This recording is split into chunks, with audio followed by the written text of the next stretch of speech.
There we are. Is everybody seated? Yes. Can you see? Yeah. Okay, let's do this, Anne. Let's do it. A warm welcome to all of you.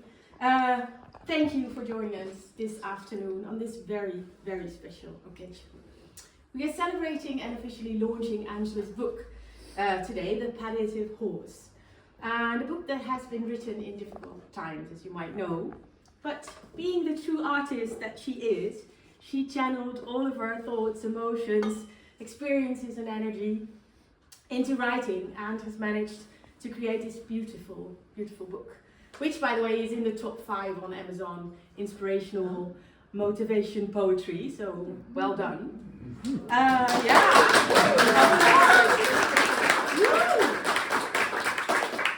can't begin to describe how proud I am of you. Yeah, I told you yesterday at rehearsal, but I'll tell you again.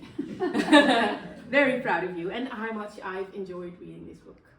It is a must-read for all of us. Not because we hold Angela close to our hearts, but because it's a book that opens eyes and hearts, and a book that teaches and inspires and will forever remind us of the true warrior that is our friend Angela. And Angela will read from it for us today, so that's very special. So here she is, Wonder Woman, talented author, my favorite auntie, and my creative inspiration, Angela Williams. Another.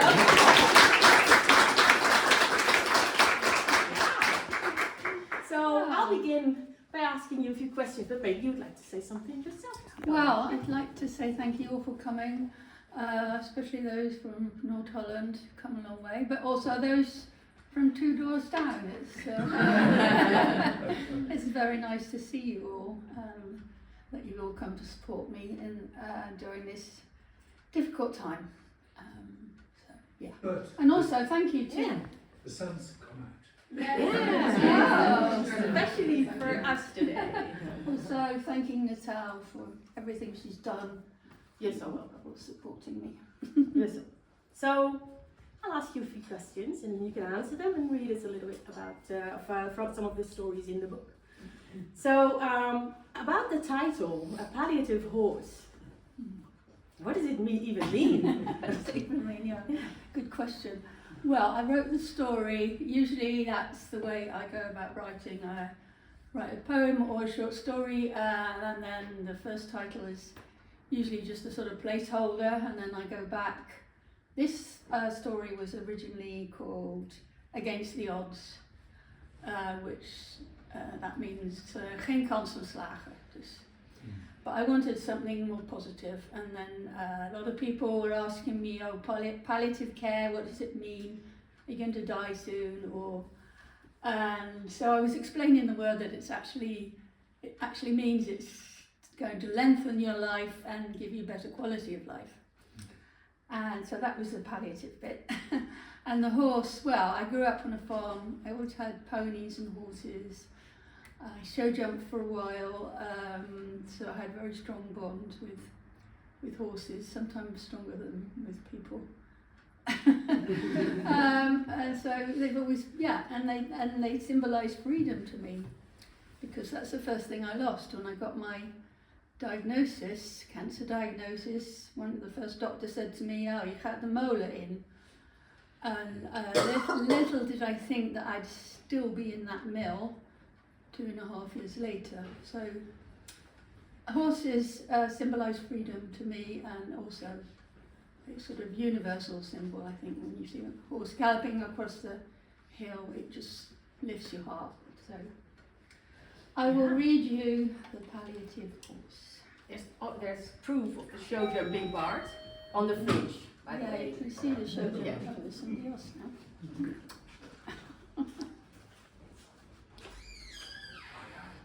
Okay, The Palliative Horse.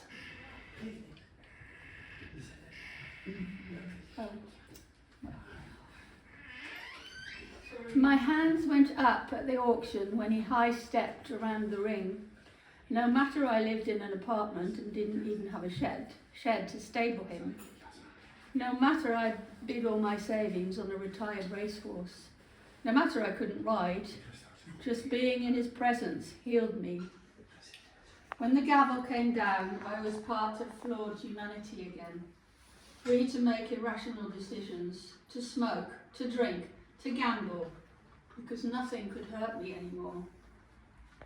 Leaving the adrenaline high of the auction behind us, I lead my horse past a favourite charity shop along the high street. Shoppers stand and applaud, and as we wait for the traffic lights to turn green, he answers with a playful buck. Rivulets of white mane and tail halo around him. He raises his head, nostrils scenting the salty air of the sea. On the city beach, he dips his head and nudges my hip, as if inviting me for a ride. I'm 60 years old, filled with cuckoo cells. I cannot spring on his back like a 20-year-old. I slip his head collar off, and it cawls on the ground like an old skin. I whisper in his ear, "You dreamed inside me all these years, boy. Despite all the odds, all life's fucking mindfucks, we complete each other. We inhale each other's breath, watch the sun fall, both thankful to be here, alive." Callisto Promise was his racing name, but I call him Cal. I stroke him gently on his hindquarters, tell him it's okay. He's free now, he can race whenever he wants. The tyranny of training and treatment schedules cannot imprison us any longer. The sunset bathes us in pink, and the sound of the waves swallows us. We are where we should be. Cal gathers the muscles in his hindquarters, lifts up his forelegs, dancing to his own drumbeat, flicking his ears back and forth, waiting for the starting gates to open.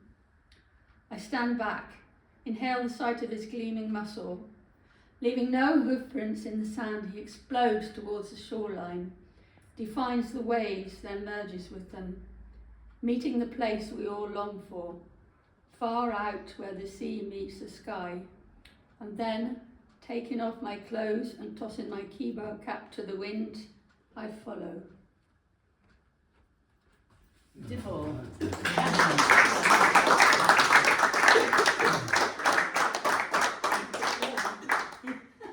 It's warm, eh? Yeah. Beautiful. And so you talked about loss of freedom. There's probably some other challenges you faced other than loss of freedom. Yes, absolutely. A loss of identity, self-esteem. You sort of start wondering who you are when, you know, health professionals are always saying, what's your name? What's your date of birth? What's your name? What's your date of birth? And you think, yeah, but you saw me yesterday. Did I, you know, don't you remember? It's just very dehumanising, and a protocol that you have to go through. And then, of course, with the first chemo, my hair fell out, and that was for me, an enormous trigger of,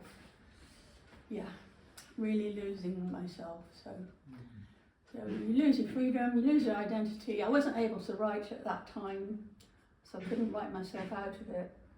All of these poems have been written, you know, when I sort of climbed up out of that hole of depression. And also when I got my diagnosis, it fell together with King Charles's coronation. And so those two things conflated in my mind. And the resulting poem is called The Murmuration, which a murmuration is als... Hoe heet die dingen nou? Spreeuwen. Ja. Als de formaties smaken in de lucht. Dat is een murmuration. Dus dat was ook, er was een heel mooi boom bij het Radboud waar de vogels allemaal zat. Ja. En ik zag ze allemaal mooie formaties maken, dus the murmuration. The murmuration. The murmuration, ja. Heel even, misschien kan de achterdeur nog even een klein keertje. Zo? Ja, ja, dat is goed. Ja. En als het weer koud wordt, dan gaat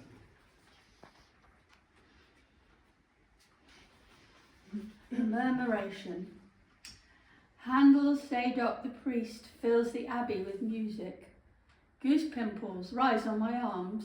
Behind a screen, my new king is anointed with sacred oil. Inside me, a different sovereign skulks. Friendly, deadly tentacles expand his realm, silent and unseen. I will worship my Ozymandias at the temple of ologists, oncology, psychology, urology, gynecology. My spirit jibs at the revolving door of their cathedral and joins roosting birds calling, Sotto voce, come with us, stay with us, come with us, stay with us.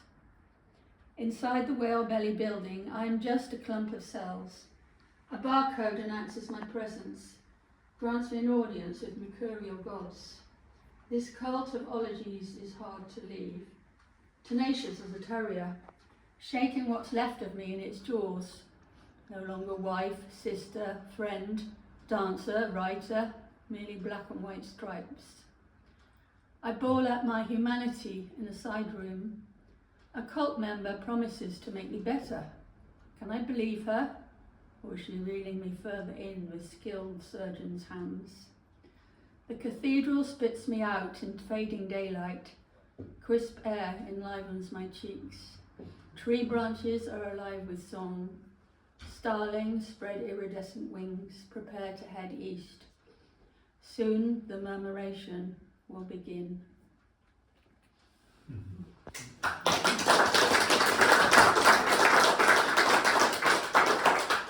Temple of Ologies. I can never look at another hospital again and not thinking about the Temple of Ologies. Yeah, It's beautiful. So I imagine that after the diagnosis, there were a lot of people asking you how you were, how you're doing, a lot of feelings, a lot of questions. How did you deal with that? Well, yeah, that was quite difficult sometimes because often people don't know what to say. And then you kind of feel awkward on their behalf, so you think you have to do something to compensate, and then but then you think, well, yeah, but I'm the one that's sick. You should be doing the work, not me.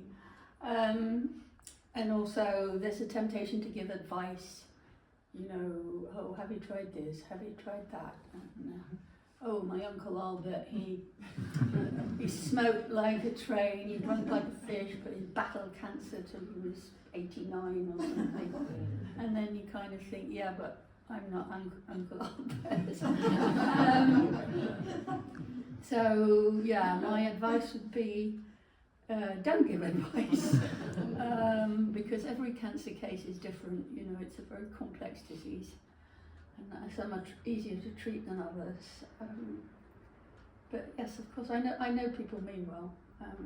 It's better, yeah, sometimes some people even avoid you, which that's the absolute worst.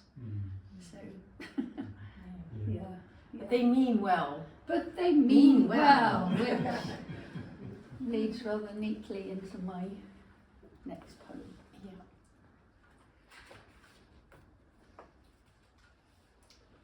They mean well. How are you? Head on one side, showing sympathy. Sympathy which I dislike, even though they mean well. Or so I'm told by some oncology nurse who says I shouldn't get angry about well-meaning advice. God takes the good ones. I hope you'll be better soon. Have you tried CBD oil? Have you tried a sugarless, meatless diet? Make sure you enjoy every day. Stay positive. If there's anything I can do to help, just shout. How are you? So few people understand that I'm not defined by errant cells. They are just little bastards that won't behave and don't require asking after.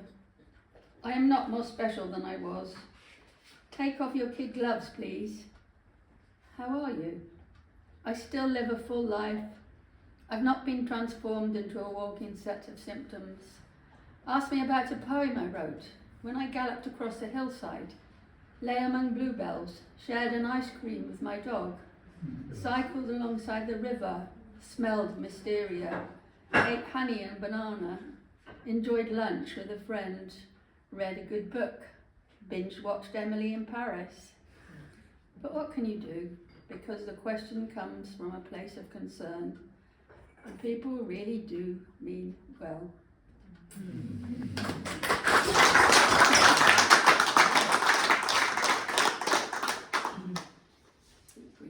Yeah.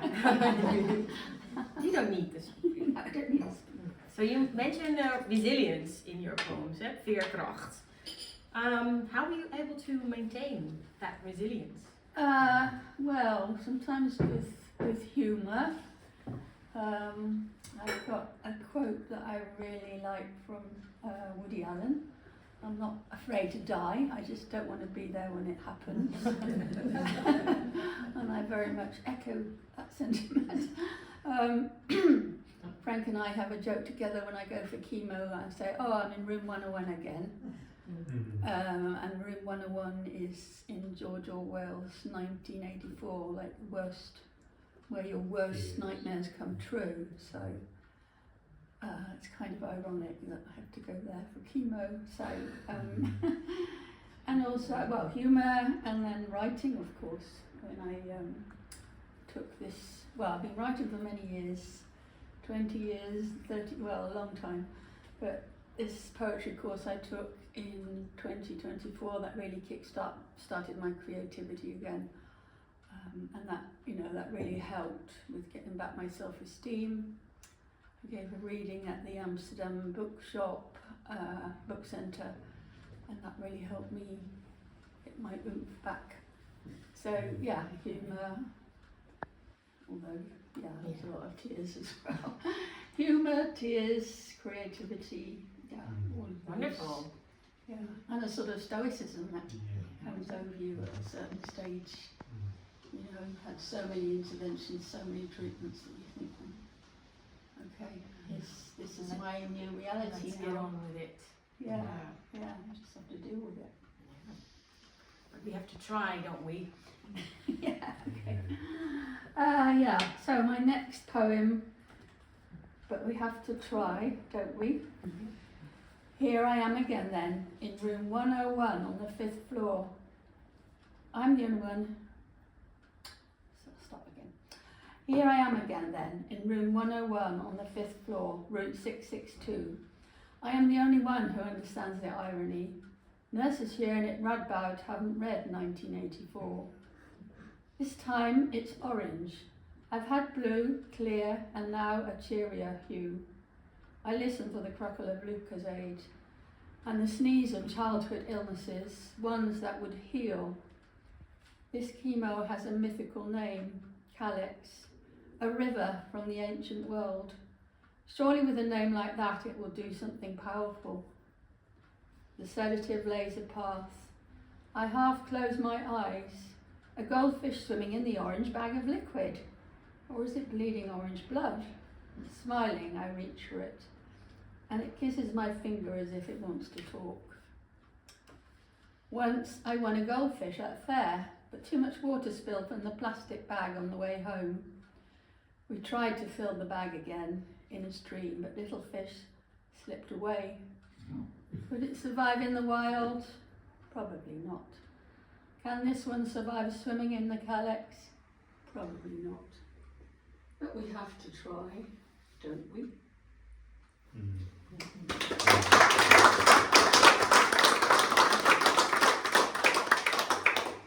So let's go on to the next poem, which is The Bluebells is Elixir.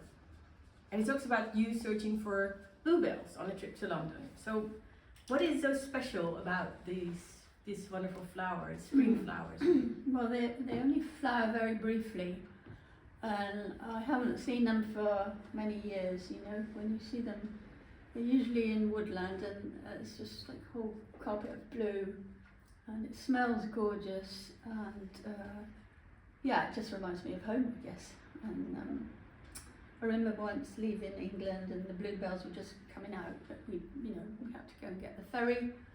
I remember feeling quite heartbroken about that I wouldn't see them. So on this trip to London with my friend Anita, who's sitting there, she was very kind to support me in this, what turned out to be a quest, to because the average Uber driver hasn't got a clue where you can see bluebells. Take me to the bluebell. Take me Yeah. to the bluebell. Oh yeah, right, I'll look it up on the sat nav. So yeah, and then also the transient nature, it sort of reflects life as well. You know, we're only here for a short time. Yeah, that's what bluebells mean to me. We would love to hear the story about the Okay. bluebell. That must have been a great trip. It was a great trip. Yeah, we had a nice time, didn't we? Looking after that cat. Yeah. Their blueness is elixir. If I tasted it, I could die happy. But they are not on my doorstep. They require an Uber driver who taps in a wrong destination. We end up in Forest Gate, not Shallywood. He admits his mistake. I take you there, he says in broken English, and I sigh in relief. I want hosts of hordes, not just a few bluebells to the edge of my peripheral vision. This quest has taken on mythical proportions. I shun London museums, shops, art, to see the one thing I hunger after. Flower of short flowering, you are here in this glorious moment, as am I alongside a dear friend. Tears of relief and happiness fall. The flood of violet engulfs me, meets my heart all up. Beautiful.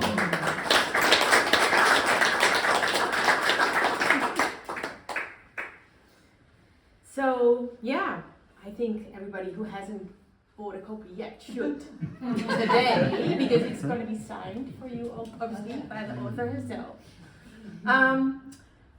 Last question. So, this book is dedicated to your Frank, my Uncle Frank. Uncle I Frank. wrote down Uncle It says Frank. Uncle Frank. Who's that? Oh yeah, that's Uncle. Yeah, but he's your Frank. Yeah, And- well, I mean, I couldn't have done Yeah. it without his emotional and practical support. He keeps saying, "Oh yeah, but you wrote the book." Well, that's true, but I couldn't have got here today where I am without him. So this poem is, it was one of the prompts that on the course that I did to write a poem starting, "What is love but?" What is love but? Your hand in mine, waiting, listening for the oncologist's footsteps drawing near, protecting me from the explosion in your head when you hear the words stage 3 ovarian cancer. Spending the night in hospital with me before the operation to remove the process. Being there when I wake up in intensive care after 8 hours in surgery. Coming with me to every appointment, sitting with me through every chemo, joking with the nurses, watching sport on TV, holding me at night when I don't want to live anymore, being there when life has lost all its sweetness, going through this shit with me, sitting on the sofa together, home, our dog in the middle, her head on your thigh, all of the above. That's what I call love.